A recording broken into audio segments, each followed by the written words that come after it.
Hello, ഏറ്റുമാനൂരിൽ നിന്ന് പാലായ്ക്ക് പോരുന്ന വഴിക്ക് കിടങ്ങൂർ ഭാഗത്ത് വലിയ നിർമ്മാണ പ്രവർത്തനങ്ങൾ നടക്കുന്നത്. അപ്പോൾ വളരെ ഇൻട്രസ്റ്റിംഗ് ആയി തോന്നി. കാറൊന്ന് നിർത്തി വീഡിയോ എടുത്തു. ഒരു ഓഡിറ്റോറിയത്തിൻ്റെ നടുഭാഗത്തായിട്ട് നിൽക്കുന്ന പോലെ തോന്നുന്നു. ഈ ഇടിഞ്ഞു വീഴാറായ ഓട് ഫാക്ടറിയുടെ ടവർ അവർ മെയിൻ്റനൻസ് ചെയ്ത് ഭംഗിയാക്കി എടുത്തിരിക്കുന്നു. അപ്പോൾ അതിൻ്റെ മുകളിൽ ഒരു വ്യൂ പോയിൻ്റൊക്കെ ഉണ്ടെന്ന് തോന്നുന്നു. എങ്ങനെയായാലും നിർമ്മാണമെല്ലാം കഴിഞ്ഞു. വലിയൊരു ക്രെയിന് അവിടെ വന്ന് അതിൻ്റെ സഹായത്തോടു കൂടി അതിൻ്റെ സ്കാഫ് ഹോൾഡിങ്സ് എല്ലാം അഴിച്ചു മാറ്റുന്നു. അപ്പോൾ ഈ ക്രെയിന്, ഇത്രയും വലിയൊരു ക്രെയിന് ഞാൻ കണ്ടിട്ടില്ല.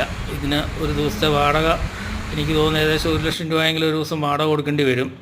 അപ്പോൾ ഇത് നമ്മുടെ കോട്ടയം ജില്ലയിൽ തന്നെ അവൈലബിൾ ആയിട്ടുള്ള ഒരു ക്രെയിനാണ്. S&S ക്രെയിൻസ് എന്നാണ് തോന്നുന്നു എൻ്റെ പേര്. എങ്ങനെയായാലും എല്ലാം അഴിച്ചു മാറ്റി നല്ല ഭംഗിയായിട്ടുണ്ട്. കെട്ടിടത്തിൻ്റെ നിർമ്മാണ പ്രവർത്തനങ്ങൾ പൂർത്തീകരിക്കുമ്പോൾ അതിൻ്റെ ബാക്കി എന്താണെന്നുള്ളത് നമുക്ക് മനസ്സിലാക്കാം. എൻ്റെ വീഡിയോ ഇഷ്ടപ്പെട്ടെങ്കിൽ ലൈക്ക് ചെയ്യുക, സബ്സ്ക്രൈബ് ചെയ്യുക, ഷെയർ ചെയ്യുക, എന്നെ സപ്പോർട്ട് ചെയ്യുക. Thank you.